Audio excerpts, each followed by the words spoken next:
Peace and love, black family.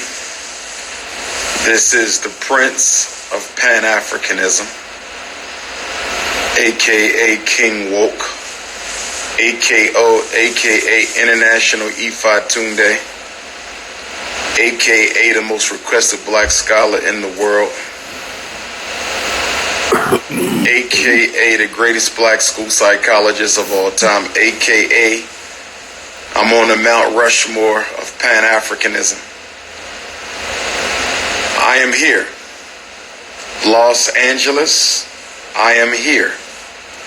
Long Beach, I am here. My first time in Long Beach since I keynoted the 2015 and 2017 Black Consciousness Conference at California State University Long Beach campus. That was 2015, 2017. 2015 was the largest crowd that the Black Consciousness Conference had ever drawn. And I don't know if we broke that record in 2017. We might have. That's what I do. I break records. So I'm back, Long Beach. It's been 3 long years, but it's going down tomorrow. If you are a black parent in the state of California,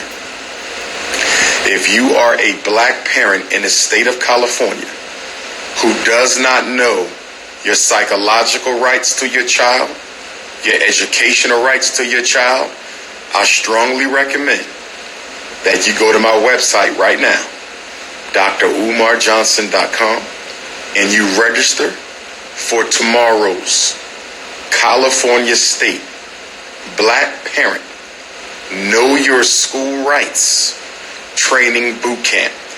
We're getting started at 9 a.m. and we are going all the way until 9 p.m. If you have to leave early, that's on your own accord. But I am committed to properly educating all black parents in California who show up tomorrow. I don't get a chance to get out here that often, so I'm going to give it 125 cents tomorrow.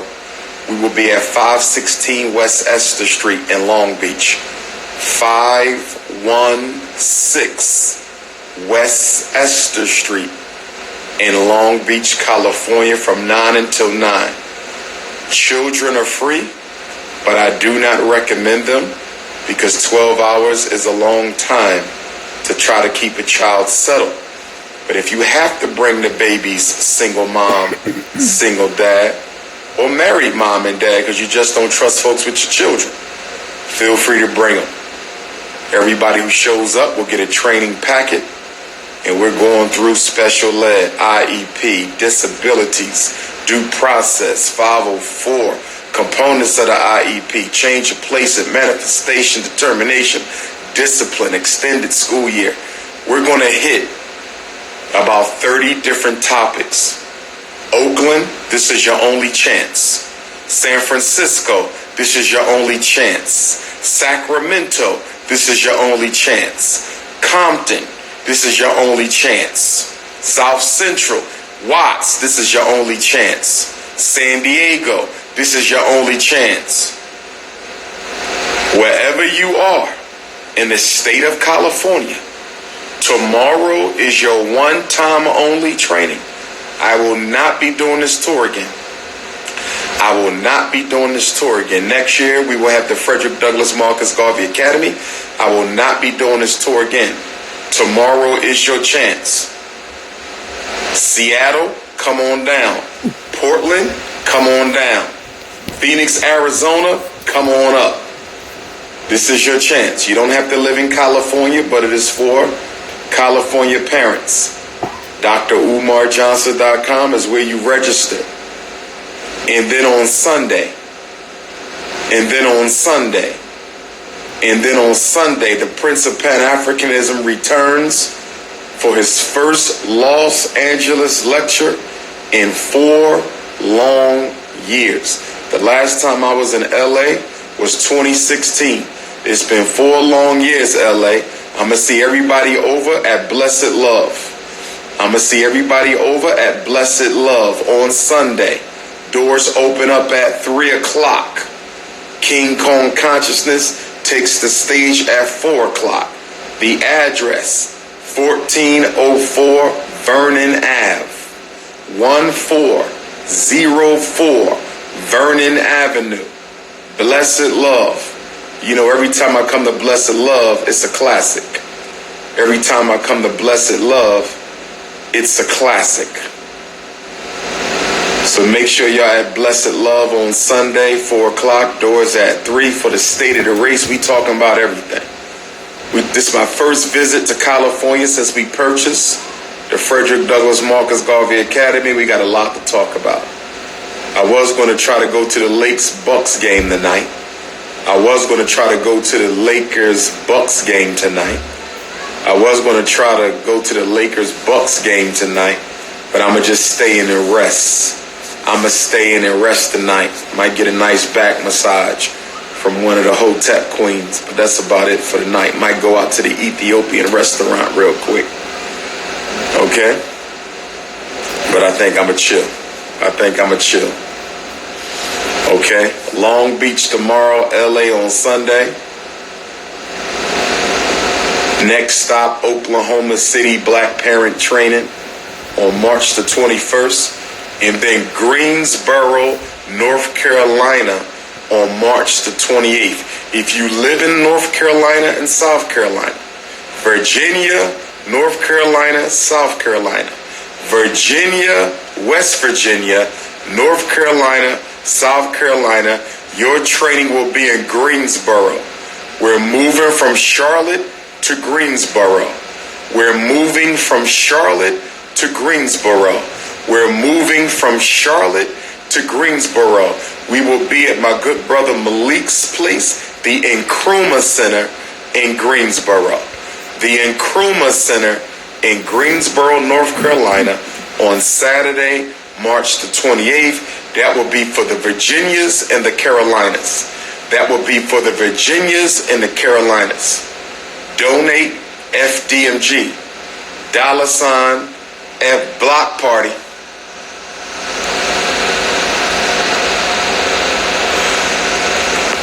Bring me some Jerry's strawberry shortcake ice cream. The Ben and Jerry's strawberry shortcake ice cream. That's not my favorite though. My favorite is the Haagen-Dazs pineapple coconut. So the next person I block can bring the Haagen-Dazs pineapple coconut. All right. So we got Long Beach tomorrow, Oklahoma City on the 21st, Greensboro, North Carolina the 28th. Go to drumarjohnson.com. Remember, you can register at the door, but you are only guaranteed a training packet if you can register at the door, but you're only guaranteed a training packet if you register online. I'm going to go ahead and take a few tap-ins. I'm going to get something to eat. I'm going to sleep. I done ordered the back rub. That's on its way. Tap in if you have a question. This is your tap-in time. I'm going to do about 5 tap-ins. It's 5 o'clock LA time. The house that Kobe built.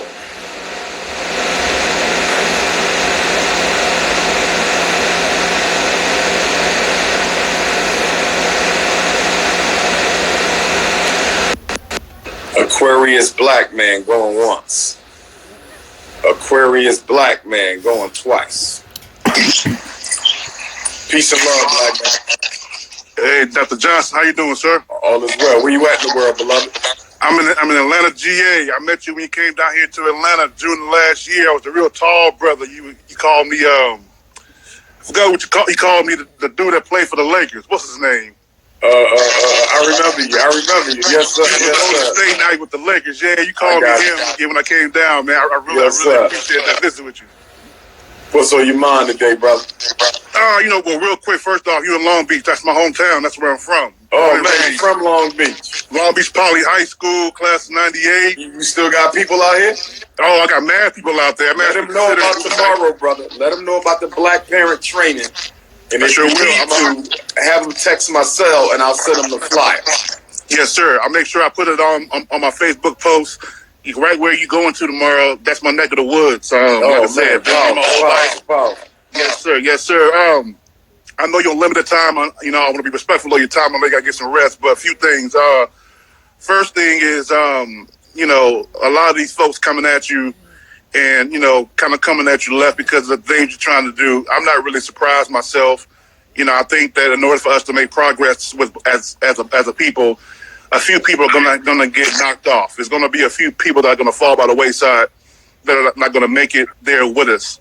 And a lot of black people I feel like we're afraid of progress. We're afraid of success. I really think that when somebody, because I don't know if I told you when last year I said, you're my Malcolm, you're my MLK. You're my Mega Evers. I read about them brothers. My mom was a part of. No, you're very welcome. My mom was part of that movement back in the 50s and 60s. But for mine, I was born 1980. Yeah, I was born 1980. I just turned 40. You're the only person that has spoken out like them because you're not a celebrity. To me, like I say, you're a doctor, you're an activist. You're not a celebrity. And so, I really appreciate that. You're brave. You speak on things that a lot of other black leaders today, no offense per se, but like the Al Sharptons, the Louis Farrakhans, to me they have a celebrity status. You don't have a celebrity status, so that's why I feel that you're a little bit different from them because you're not going to be censored. Where they, to me, they can say certain things, but it can only go as far. Yes, sir. So I really appreciate. I really want to kind of say that is that I really appreciate your honesty. And then one more thing I want to kind of discuss on, with the the Gayle King situation with Kobe and all that good stuff there. Yeah. I really feel, in my personal opinion, is that a lot of the brothers, including yourself, I'm not sure if you spoke out on it, but a lot of the famous black men came out and they spoke their mind about that situation. And me personally, I really didn't care what famous black men had to say because I knew what they were thinking. I know. More times than most what black men are thinking. I wanted to hear.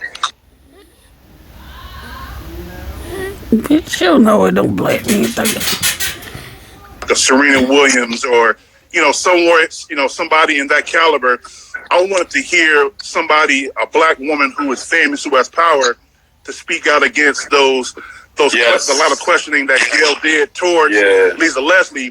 I didn't hear a peep. I heard a lot of sisters on social media, regular civilians, women that, me and you see every single day.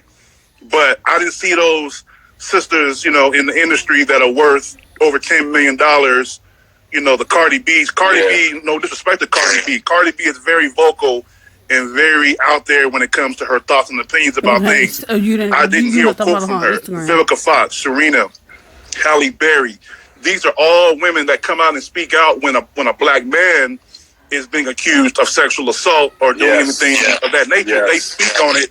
They have blogs. They have all types of things. But when it's a sister doing something that she has no business doing or saying, such as Oprah coming out with these different documentaries, if these men are guilty or not, I'm saying that's a whole other discussion. But I don't see these sisters coming out, speaking out against the Harvey Weinsteins and speaking out against these others. That's kind of like what I wanted to maybe, if you want to, talk about that, is why do you think a lot of these famous sisters who have power, who have clout, who have shot calling abilities, why are they so quiet when defending black men in public? In a situation like with Kobe, what Gayle had said, when she was out of line, why did nobody come forward with a video or say something in the interview? What are you talking about?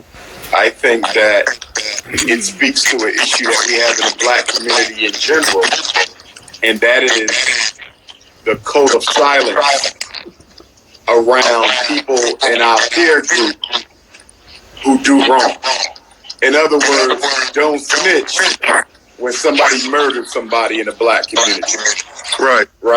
And then you also have, with the women, you have the feminist front, right? We all black women.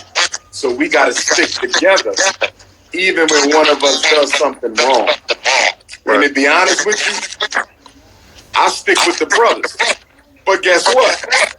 If a brother does something wrong, I have no problem publicly saying something, not condemning him, but I can constructively criticize. I'm not one of those people who believe that you stick with the group even when they do wrong. I'm not into that, but a lot of black people are into that, brother. And I think that's one of the reasons why you don't see a lot of black people join organizations, because we've seen wrong happen and nobody speak out against it. We don't practice justice. Right. Black people do not practice justice. We practice tribalism, loyalty to the clique. Right. Yeah, I highly agree. I just, like I said again, I love my black women. Being from the West Coast, and I've been down here in the South now 19 years. Me and a friend of mine, we love our sisters. I have nothing against my sisters. It's just, again, right. I just feel that, when it comes to industry black women, platforms like the Breakfast Club, like CNN, all these different types of platforms, I feel that there's a muzzle that is put on them. Speak out and defend the black man, because I feel like if a black man pulls his pants up, respects women, takes care of his mind, body, and soul, I feel like, we are an absolute danger to society if a black man is getting the respect from a black woman. Because if a man is doing what he's supposed to do, what other excuse does a black woman have not to be with a black man if we're doing what we're supposed to do as consistently as possible? And I honestly feel that, white America and also some of our own, we're afraid of that. We're honestly afraid of that. And it's just like, I really don't get it. Can I mention one more thing, brother? And then Sure. One last thing. What do you feel about a lot of sisters who, I know how you personally feel about brothers, dating white women, and this, that, and the third. And I want to know in reverse, what do you feel about a lot of our sisters now dating white men? Do you think it's out of true, genuine love, or do you think it's out of retaliation because of what we black men have done for so many years, against them? How do you feel about the Serenas and the Eves and all and such dating white men?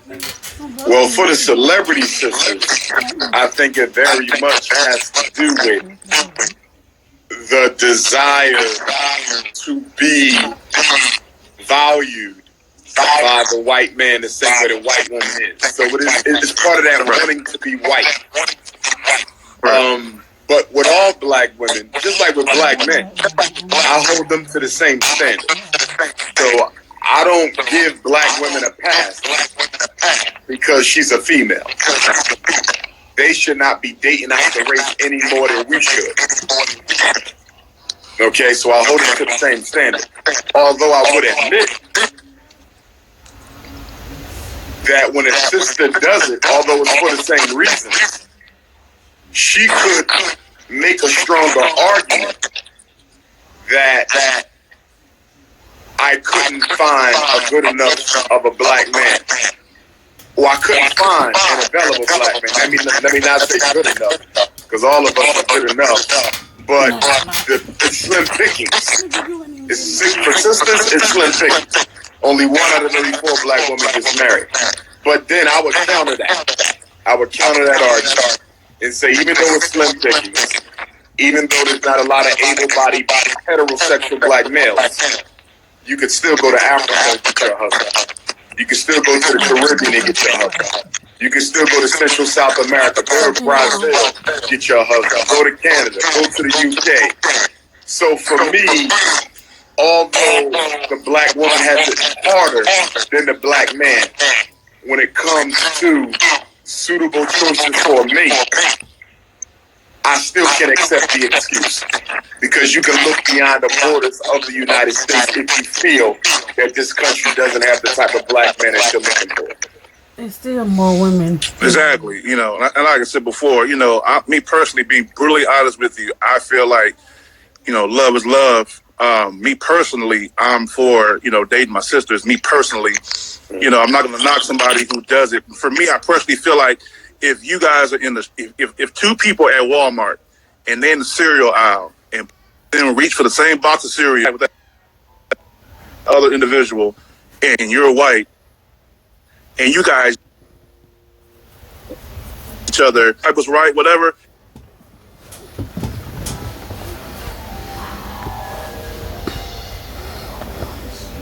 And say, you know what? F my sister, F a black woman, F a black man, and you're purposely pushing yourself upon the white race, for acceptance or to be in a relationship or marriage. That's why I have a problem. Because it's like you wear a size 10 shoe, but you're forcing yourself into an 8.5 because you want the damn shoe so bad. It's the only shoe left in the entire store.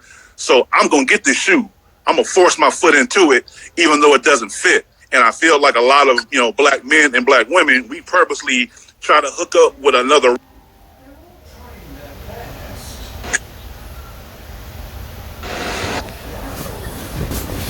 I think lost my brother due to the reception, but I'm gonna say this, and I apologize that we lost the brother. The reception is a little weak here. Interracial dating and marriage You in California. has very little to do with romance. Interracial dating and marriage has very little to do with love. It has very little to do with love. It largely centers around a need for acceptance from one oppressor.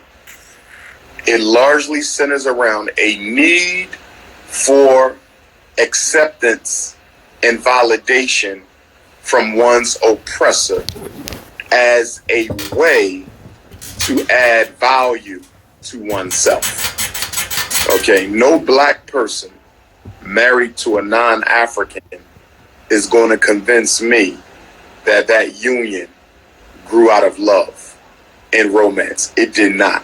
It grew out of psychological deficiencies and emotional insecurities related to white power and black oppression. I'm going to say it again. Any black person who comes to me talking about I'm married outside of my race because of love and romance, I'm going to reject you. You did not marry outside of your race for love and romance. You married outside of your race because you have a deep-seated insecurity which craves validation from your oppressor, and it craves a form of self-recognition that can only come from you being accepted by somebody who doesn't look like you. It is born of low self-esteem. It is born from racial rejection. It is born from a need to be validated by your oppressor. Absolutely no excuses.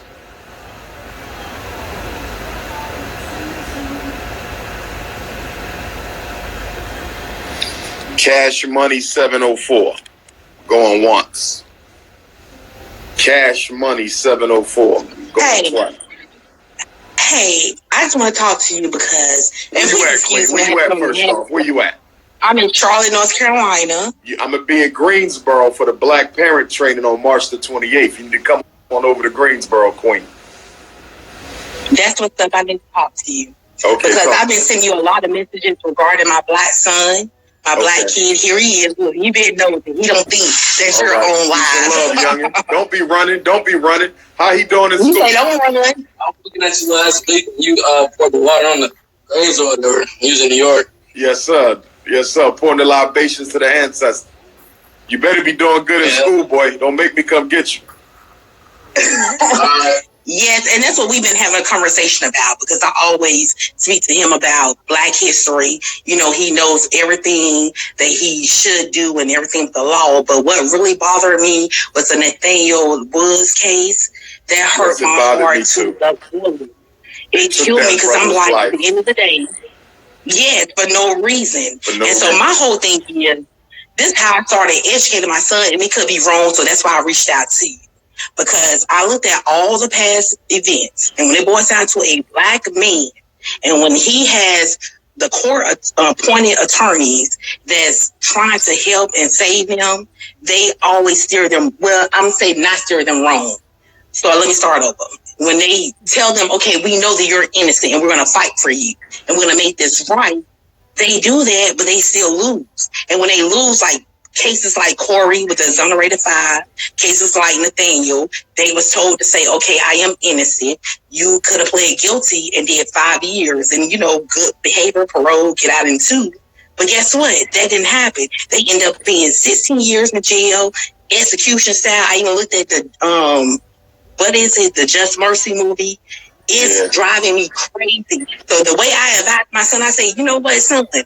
If this ever happened to you, and I pray that it doesn't, I want you to have to just go ahead and plead that guilty moment. And because if you got 5 years versus 16, you can fight this case and fight for your innocence after. Yeah. So my thing is, like, what is your opinion on?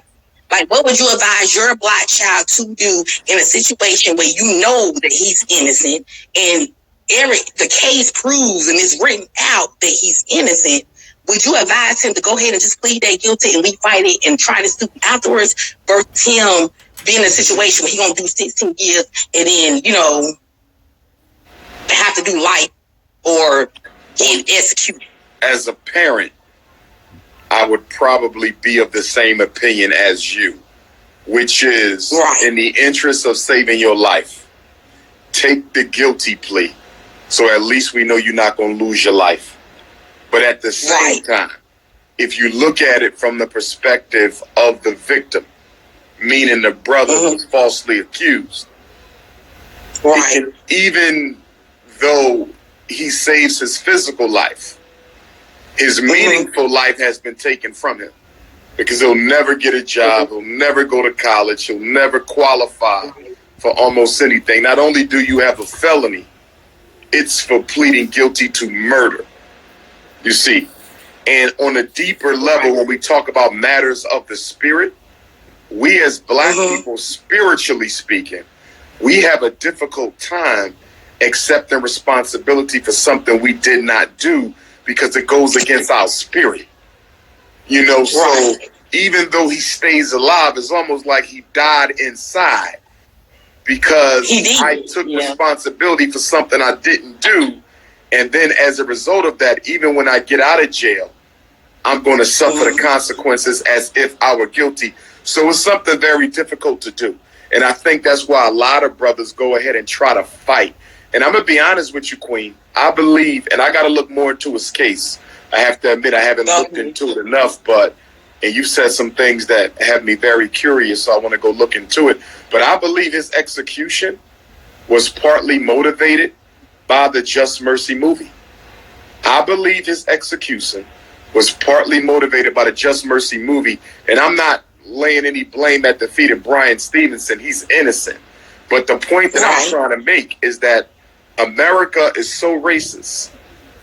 That Just Mercy movie really told the story of innocent black people being on death row.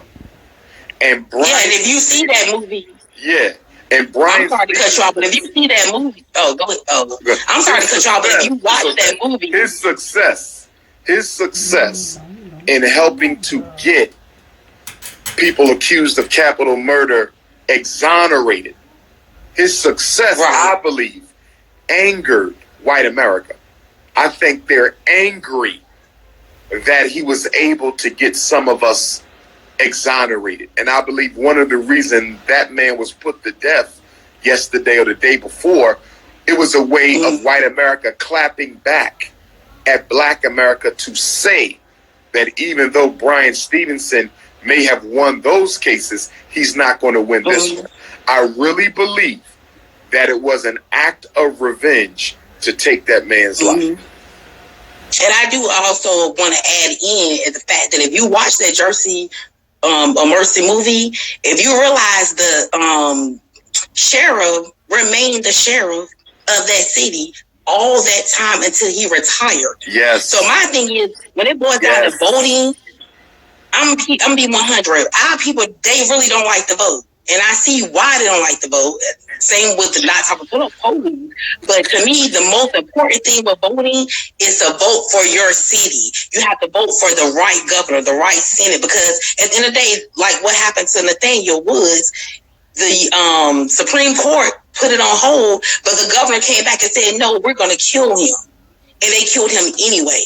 So I really feel like voting for the president is really not that important. It's the governor, it's the senator, it's the people in your city, the city councils.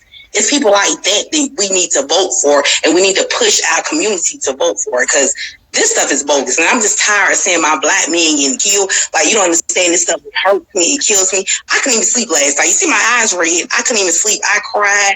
I prayed. I was like, please do not kill this man when he didn't do anything.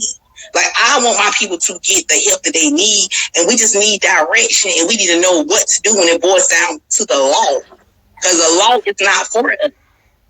It really isn't. Let me say this. Crazy. I don't take issue with your comments on voting. I don't see a problem with what you're saying, but I do understand why our people don't vote. And let us be clear.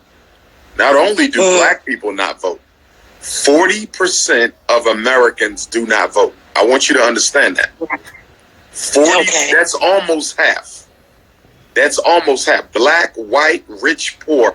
40% of Americans do not vote. And the reason they don't is because when you say we have to choose the right person, in most elections, there is no right person. In other words, that's true.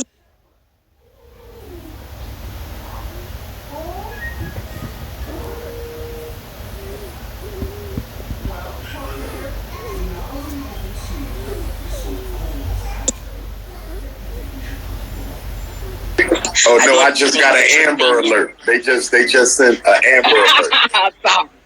They just sent the Amber Alert. That was an Amber Alert, Queen. Interruption.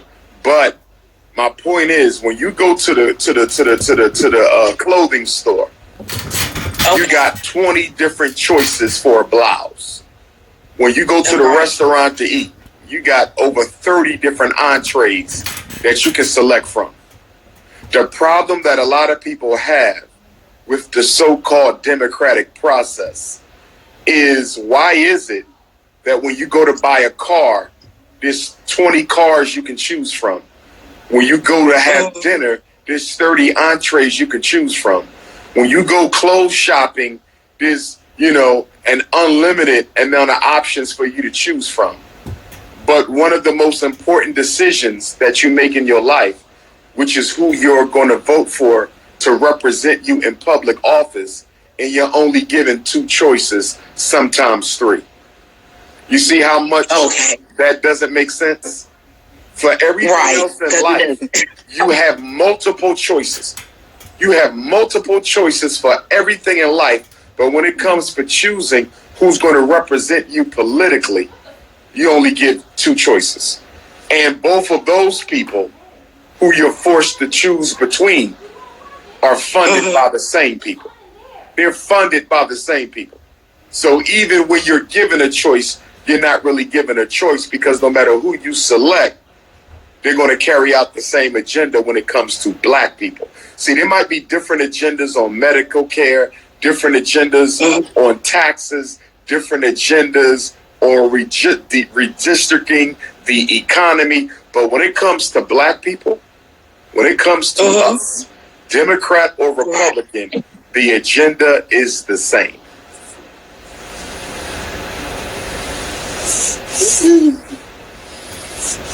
You follow what I'm saying?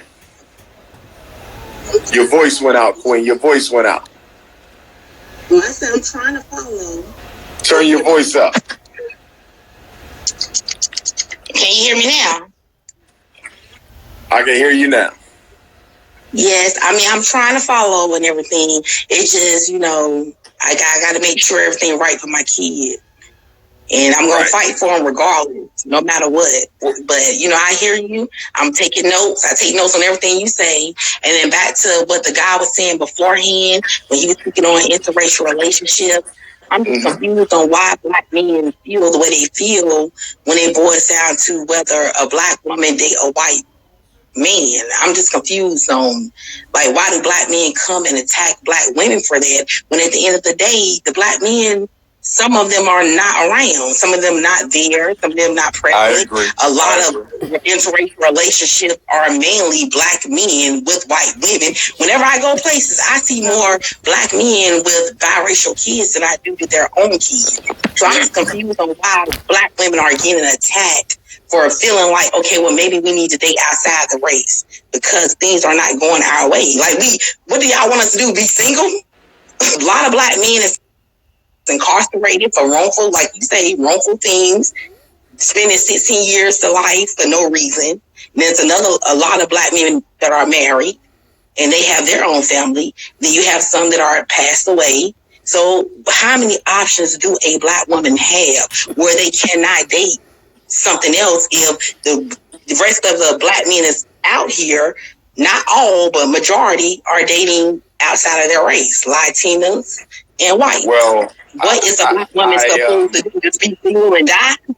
I reject the double standard. I reject the double standard. I don't think black men should have a double standard. And I do think a lot of men do have a double standard where they feel it's okay to date outside the race, but it's not okay for women to do the same. It's wrong for both of y'all to do it. It's wrong for brothers, and it's equally wrong for sisters. It just is. And, you know, to me, the biracializing of Black America, is another thinly veiled strategy at extermination. First, we lighten them up, okay, to make them think they're acceptable.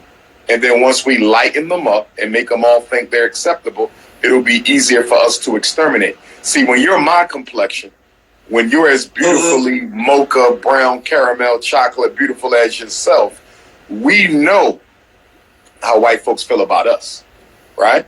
Right. But some of I'm gonna give the real. I have a hard by my skin tone. When I go to interviews, anything like that, the first thing they look at me because I am dark skin is that she good, you know. She did instead of giving me a diploma. I have a degree. I have education. I know how to speak correctly. I've been in the white world. I know how to motivate myself to move, but by my skin tone, it hurts me and it kills me because of my complexion.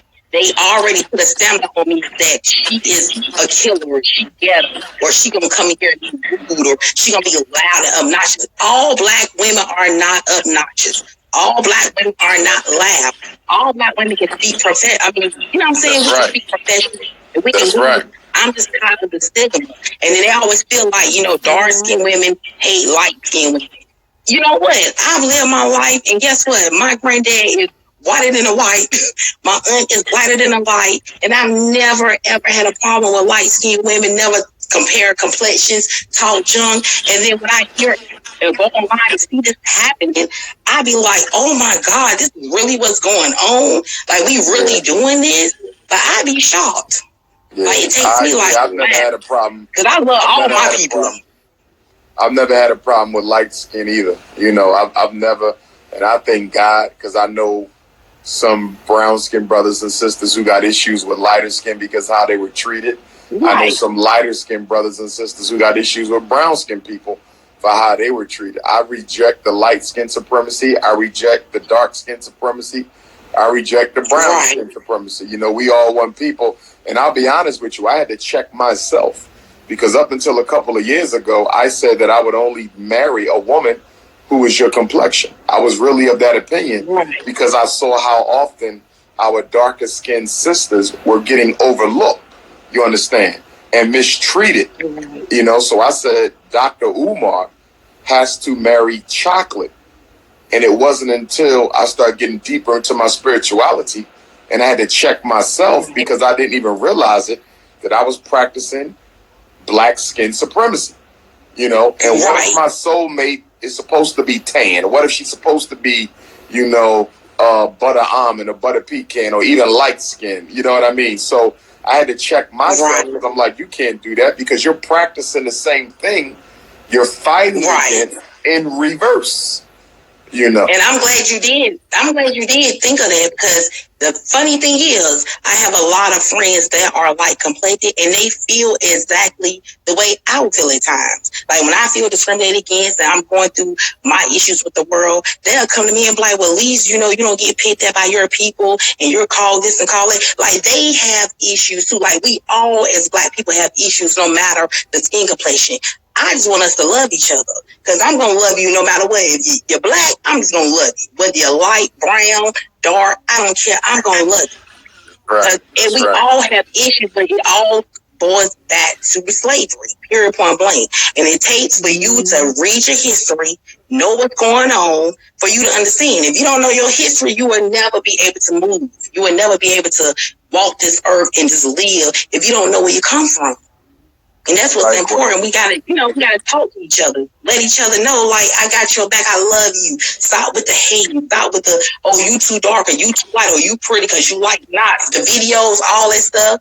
Like, stop exploiting Black women. Let us be queens. And that's the only thing I'm saying. After that, I'm done. That's right. I just want us to be queens. I want us to, I want us to be treated as real women and be respected. Pure point blank, no matter your complexion, no matter nothing. As a Black woman, respect us. And once you respect us, it won't be no controversy with the white men and the Black men. Because at the end of the day, I love all my Black men. I don't care what color y'all. Tall, short, midget, fat, Black, brown, white. I don't care. I love you. I will respect you. And I'm going to put you on the pedestal, and I always say to you, my king. Pure point blank. Dr. Umar, I don't want to hold you up anymore. I know your fans gonna start getting on me in a little bit. It's okay, love. But yeah, I want to see you in Greensboro. I love y'all.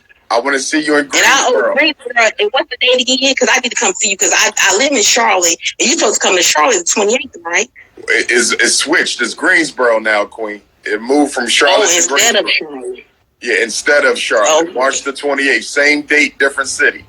Greensboro, March the 28th. Yes. At the Nkrumah Center. You can get the info on my website, drumarjohnson.com. Okay, I'm going to your website now. Check it out. Yeah, we need to. And I'll go ahead and I'll go ahead and make that hour and a half drive for you. Make it, baby. Make it, baby. Megan, come give me a big hug. I will. All right, take care. I love everybody. Pie or sweet potato pie too. Bring me a pumpkin pie. Home cooked with your. I might do that little pat on the bell. I might hit that pat on the bell Walmart, but I got you. All right, love. Appreciate you. All right. Have a good night. Bye. Take care. She was beautiful. I love that brown skin. That dark brown mixed with the chocolate.